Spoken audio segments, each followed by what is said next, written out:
El proceso de extinción parte de una cadena que ya tenemos, de la típica cadena operante, antecedente, conducta y consecuente, y consiste en eliminar esa conducta a base de quitar el consecuente.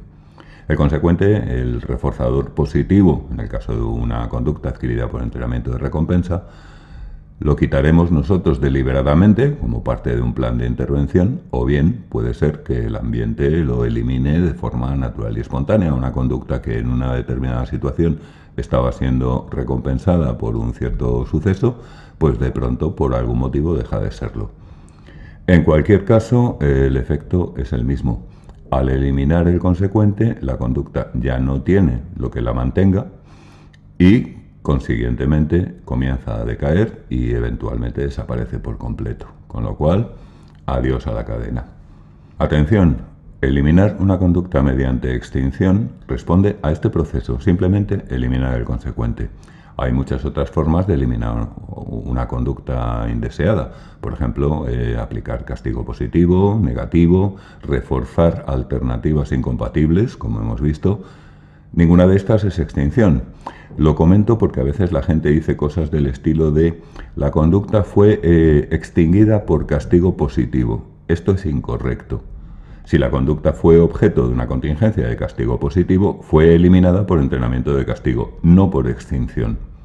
Y esto no es una mera distinción terminológica puntillosa, es que el proceso de extinción y otros procesos susceptibles de eliminar una conducta funcionan de manera distinta. Tienen distintas propiedades, distintas características y van a ser óptimos en unos casos o en otros, dependiendo de muchas circunstancias. No es lo mismo extinguir una conducta que eliminarla por otros procedimientos, quede claro. También a veces la gente saca la impresión al principio de que las cosas importantes en el aprendizaje, en el condicionamiento, ocurren en la adquisición. Ahí es donde cambiamos de programa de reforzador, modificamos la magnitud del refuerzo y todo este tipo de historias. Y en cambio, pues bueno, la extinción sería simplemente el proceso en el que todo eso pues se olvida, dejamos de hacerlo y la conducta decae, etc. Bueno, esto es muy inexacto.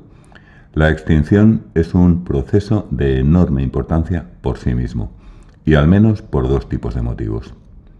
Primero, muy a menudo el indicador más importante del éxito de la adquisición es precisamente si la conducta que se ha aprendido es más o menos resistente a la extinción.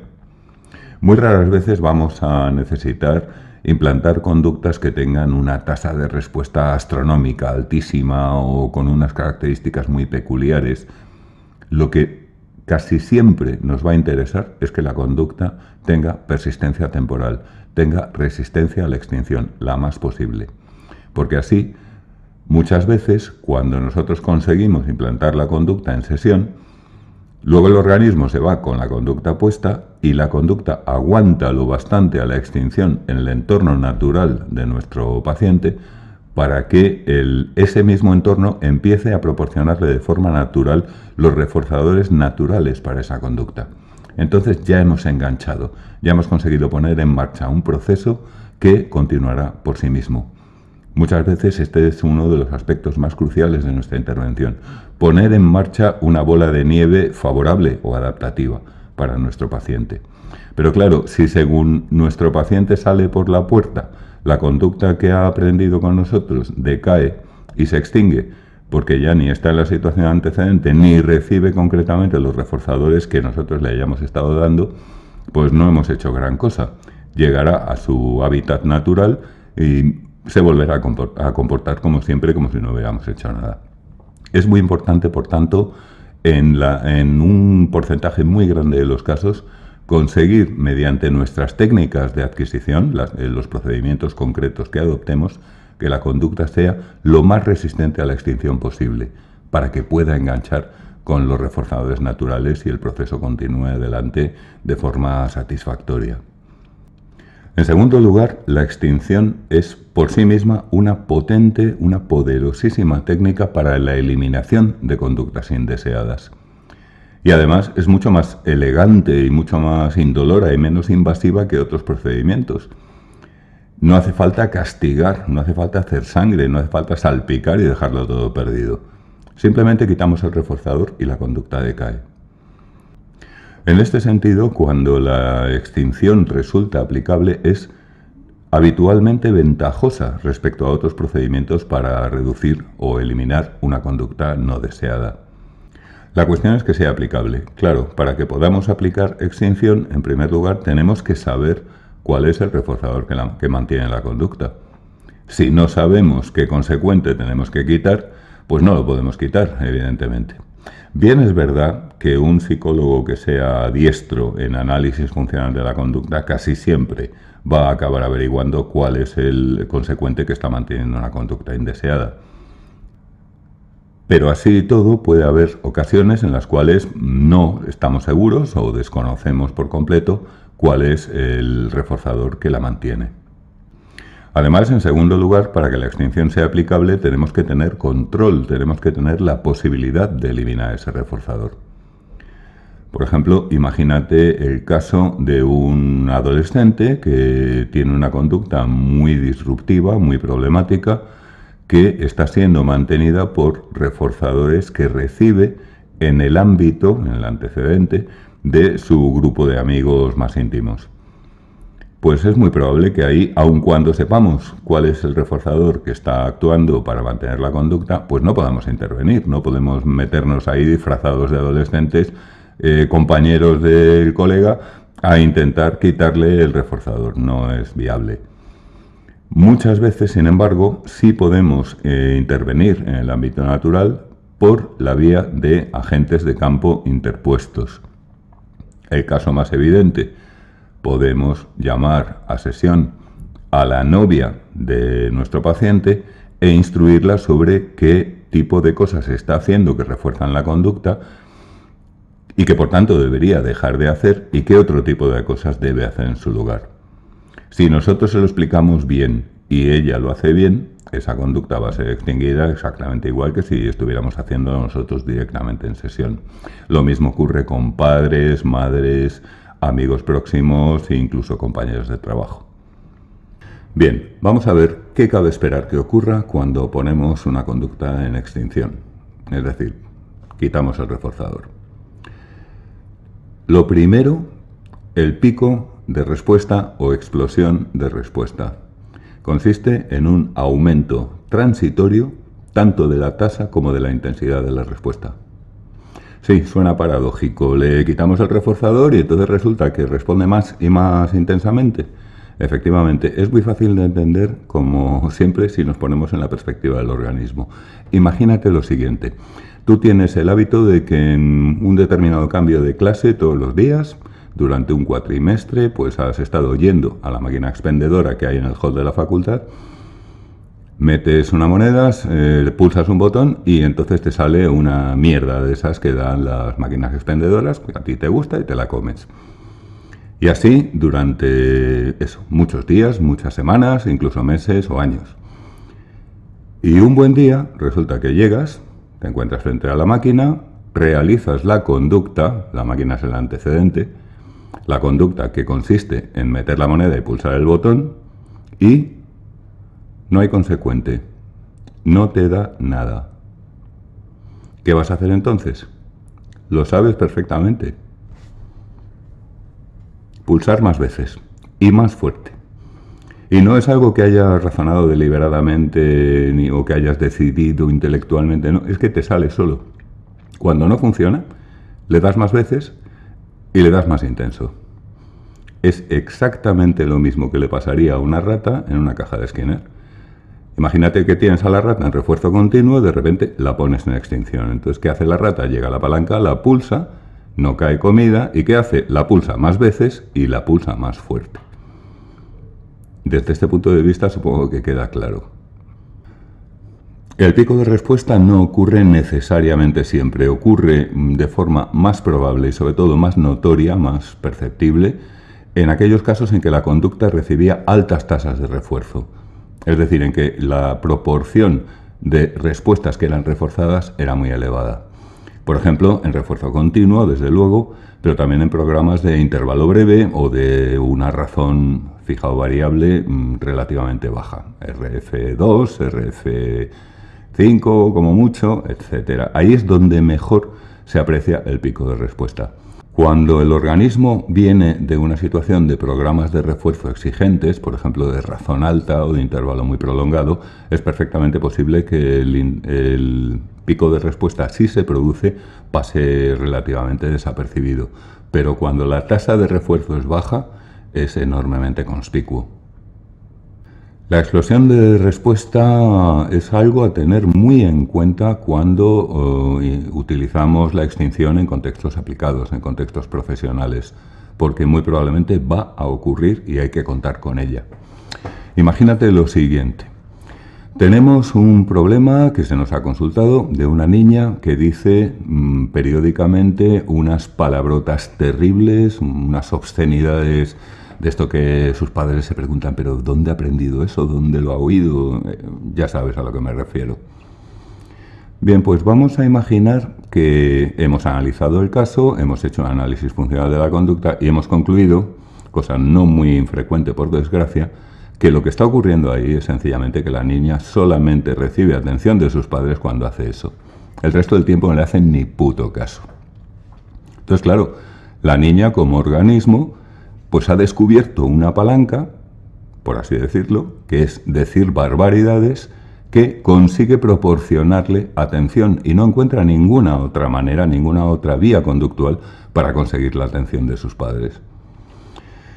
En fin, estas cosas pasan. El caso es que nosotros podríamos, una vez hecho el análisis y una vez que tenemos fijado el objetivo, instruimos a los padres para que no le refuercen las conductas de decir ese tipo de verbalizaciones. Es decir, que cuando la niña diga una atrocidad, hagan como si no lo hubieran oído, la ignoren por completo. Y a la semana siguiente vienen los padres aterrados, con los ojos muy abiertos, diciendo, mira, hemos intentado hacer eso que nos dijiste, pero no funciona, es que es peor, es que entonces decía unas cosas, pero vamos, muchísimo más terribles, encima decía más. Entonces, pues nada, hemos vuelto a hacerle caso porque es que si no es peor. El fallo es nuestro. Hemos cometido el error de no avisar a los padres de que se iba a producir el pico de respuesta, que es exactamente lo que nos han descrito. Cuando la niña dice una salvajada y ve que no hace efecto a los padres, ¿qué hace? Pues dice más salvajadas y más intensas. Es decir, tira de todo su repertorio de cochinadas que se sepa y las suelta todas como una ametralladora. Pero eso es un pico de respuesta. Si nosotros hubiéramos seleccionado adecuadamente a los padres respecto a que eso iba a ocurrir como era perfectamente predecible, ellos habrían aguantado el tirón y a estas alturas, una semana después, tendríamos ya el proceso de extinción mucho más avanzado. Porque una cosa está clara, la niña no va a seguir diciendo barbaridades indefinidamente a ese ritmo ni con esa intensidad, entre otras cosas porque se cansa, porque ya no se le ocurren, etcétera. Pero claro, los padres se han alarmado y entonces han tirado para atrás. Nosotros lo hemos hecho mal. También hemos hecho mal otra cosa, aunque no tenga que ver con el tema que nos ocupa en este momento, que es que, hombre, el problema que hay ahí no es que la niña diga palabrotas, el problema que hay ahí es que esa niña está deprivada de atención de sus padres. Tendríamos que haber instruido a sus padres para reforzar a esa niña por otras conductas adaptativas, acordes con la armonía familiar, de tal manera que la niña, como si dijéramos, tuviera más palancas distintas, y estas ya sí beneficiosas, para conseguir la atención de sus padres. Pero, en fin. En todo caso, siempre que vayamos a aplicar extinción, hay que contar con la posibilidad de que aparezca el pico de respuesta. El cual, por otra parte, si te fijas, no es ni más ni menos que un primer indicio de que la extinción está funcionando. Es un indicio paradójico, parece que las cosas van al revés de lo que tendrían que ir, pero es un indicio. Te está indicando que el organismo acusa el golpe de la extinción.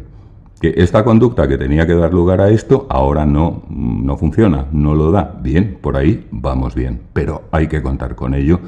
Y no digamos si estamos colaborando con agentes de campo, padres, novias, novios, maridos, etcétera, que no tienen por qué saber psicología. Segunda cuestión en el curso temporal de la extinción. La morfología de la respuesta se hace más variable, se hace más dispersa. Quizá te acuerdes que en aquellos tiempos en que podíamos dar clase ahí todos juntos en el mismo sitio, Hablamos en una ocasión del gato de Thorndike y veíamos cómo en una secuencia de ensayos de aprendizaje en la caja problema el gato iba cambiando la morfología de su conducta. Al principio el gato daba respuestas muy dispersas. Encontrábamos que el momento en que consigue accionar el mecanismo de apertura de la caja, pues le pillaba en posturas completamente distintas porque estaba haciendo movimientos muy diferentes. La morfología, por tanto, era heterogénea, dispersa, variada. Veíamos también que a medida que progresan los ensayos, el gato no solamente consigue abrir la caja cada vez antes, sino que es que además lo hace de una manera más estereotipada. La morfología de la respuesta se va haciendo más homogénea, se va haciendo más consistente, prácticamente incluso ritualizada. En la adquisición ocurre exactamente al revés, es el camino opuesto. El organismo pasa de una conducta muy homogénea, mientras está siendo reforzada, mientras está siendo mantenida por el reforzador, progresivamente hacia una conducta cada vez más dispersa. La morfología se va haciendo más variada y al final del proceso de extinción, cuando la respuesta se puede dar desde el punto de vista de los movimientos que la componen, de la morfología, prácticamente de cualquier manera. Tercero, aumento de la tasa de conductas alternativas a la respuesta que está bajo extinción, a la que estamos extinguiendo, a la que hemos retirado el consecuente. Esto se ve muy bien en la caja de Skinner. Cuando la rata está presionando la palanca y obteniendo su recompensa, se dedica casi exclusivamente a eso. Y si no exclusivamente, pues desde luego en detrimento de otras conductas que son naturales en el repertorio conductual de una rata, como la deambulación, el rampado, el atusamiento, etc. A medida que progresa la extinción, este proceso también se invierte. Empiezan a ser otra vez más frecuentes las conductas características del repertorio conductual de una rata, por decirlo de alguna manera, de una rata por defecto, de una rata ingenua, de una rata que no tiene un aprendizaje específico. La caída en la tasa de respuesta de la conducta que está en extinción va acompañada de un aumento de la tasa de respuesta de otras conductas alternativas. Dicho de otro modo, el organismo cada vez hace más cosas distintas de la conducta que estamos extinguiendo. En cuarto lugar, un proceso de extinción cursa muy típicamente con estados emocionales alterados y prototípicamente con estados de frustración. Si lo piensas, es muy fácil de entender. El organismo está en una situación en la que durante muchísimo tiempo, si hacía una conducta, recibía una cosa para él apetitiva y de repente hace esa conducta y no. El organismo tiene una expectativa ya creada por el aprendizaje respecto al refuerzo y esa expectativa se ve contravenida. Esto genera un estado de frustración. ¿Qué es exactamente lo que tú piensas o lo que tú sientes, mejor dicho, cuando pulsas la palanca de la maldita máquina expendedora que se niega a darte tu bazofia?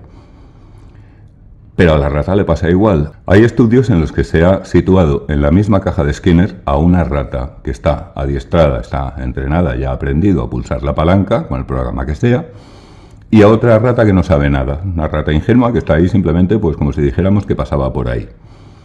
La rata que está con la palanca y la otra está pues a lo suyo, que si se atusa, que lo de siempre.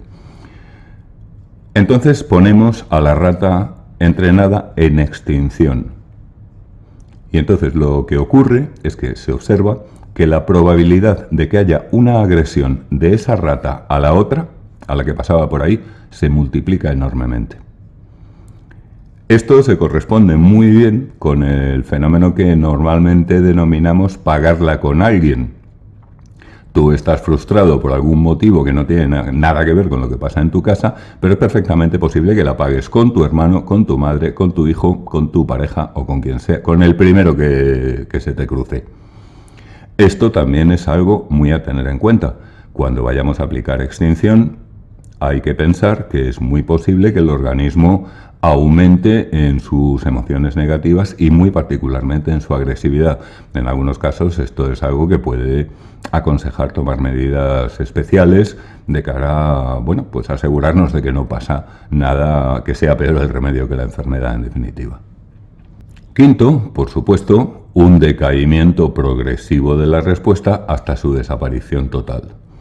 Esto es lo característico, lo más característico de la extinción. Hay que tener en cuenta que estas fases, el pico de respuesta siempre pasa al principio, pero entre las fases 2 y 5, pues no estamos hablando estrictamente de fases que vayan una detrás de otra. Es decir, no es que primero el pico, luego la morfología se altera, luego etcétera, sino que son elementos que pueden aparecer en combinaciones bastante distintas o diversas según los casos, según las circunstancias de partida, y demás condicionantes de la situación. Finalmente, mencionar que en la extinción ocurre, al igual que describíamos respecto a la habituación, la recuperación espontánea de la respuesta. Si después de una extinción exitosa, en la que hemos reducido todo lo que se pretendiera a la conducta, quizá hasta eliminarla por completo, si después de eso dejamos pasar un tiempo y volvemos a poner al organismo en la situación antecedente, lo que cabe esperar es que la conducta se reproduzca.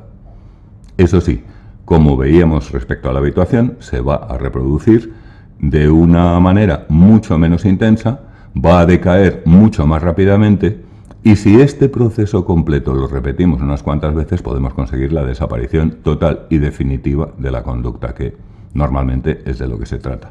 Pero hay que contar con la recuperación espontánea. Si volvemos al ejemplo de la máquina expendedora, después de que tú te has llevado el disgusto de que no te daba tu basura supuestamente comestible, por mucho que metías moneda y pulsaras la palanca, es perfectamente posible que al cabo de unos días vuelvas a pasar por ahí y vuelvas a probar. Es decir, una recuperación espontánea de una respuesta que se había extinguido. Lo mismo ocurre si volvemos a meter a la rata 2 días después en la misma caja de Skinner donde previamente habíamos extinguido la presión de palanca. La rata va a volver a presionar. Pero, como tantas veces hemos dicho, la recuperación espontánea es un fenómeno transitorio, nunca tan intenso como para llegar a los niveles que tenía la respuesta previamente a la extinción, y desde luego la nueva extinción siempre es cada vez más rápida cuantas más veces repitamos el proceso. A veces con 2 o 3 sesiones o con 2 o 3 ciclos es suficiente para la eliminación completa. Otras veces hacen falta más. Aquí las diferencias paramétricas son insoslayables. Factores de la extinción. Ya sabes, lo de siempre. Aspectos de la situación, variables independientes que hacen que el proceso de extinción se produzca con mayor o menor facilidad. En primer lugar, la magnitud de la recompensa. Ya lo habíamos comentado. Las respuestas que se adquieren mediante recompensas de mayor magnitud se extinguen más fácilmente. Si queremos conductas resistentes a la extinción, tenemos que usar recompensas de magnitud relativamente reducida. Al hablar de magnitud, como recordarás, nos referimos tanto a la cantidad, por ejemplo, una pellet más grande o más pequeña, como a la calidad. Una pellet o una galleta pues más sabrosa, más nutritiva o lo que sea. En cualquier caso, recuerda el mantra. Conviene usar recompensas que sean de la magnitud justa para poder actuar como tales y no mucho más. Y entonces tendremos respuestas máximamente resistentes a la extinción. Un segundo factor más importante, el tiempo de duración de la fase de adquisición, el tiempo de entrenamiento de aprendizaje. Aquí lo que hay que destacar, por supuesto, es el efecto que ya hemos comentado 1000 veces del sobreaprendizaje. Una respuesta cuanto más sobreaprendida, más difícil de extinguir. Si nosotros conseguimos, por ejemplo, en la caja de Skinner, que la conducta se estabilice en un determinado tipo de registro acumulativo con una pendiente que vemos que más o menos va manteniéndose la misma, va manteniéndose estable a lo largo del tiempo, si todavía dejamos al organismo en esa situación durante un tiempo adicional, un tiempo de sobreaprendizaje, cuando ya se ha cumplido el criterio de aprendizaje, pero se mantiene la situación de adquisición, la respuesta resultante finalmente será mucho más resistente a la extinción que si hubiéramos interrumpido la fase de adquisición tan pronto como el organismo alcanzara el criterio de aprendizaje. Las respuestas que están muy sobreaprendidas, que han sido sometidas a contingencias de refuerzo constantes, por ejemplo, a lo largo de un gran periodo de la vida del organismo, son muy difíciles de extinguir. Tercero, quizá el factor más importante, el programa de refuerzo. Aquí tenemos que hablar del ERP, el efecto del refuerzo parcial en la extinción. Cuanto menor es la tasa de refuerzo durante la adquisición, tanto más resistente a la extinción será la conducta aprendida. Es decir, cuanto menor sea la proporción de respuestas que obtienen recompensa durante la adquisición, la conducta finalmente obtenida será más difícil de extinguir. Los programas, por tanto, más generosos, programas como por ejemplo desde el refuerzo continuo, imagínate razón fija 2, razón variable 3, intervalo variable 2 segundos, programas que dan una alta tasa de refuerzo, darán lugar a conductas que se extinguen más fácilmente que los programas más exigentes. Por ejemplo, un razón variable 100, un intervalo fijo 120 segundos, etc.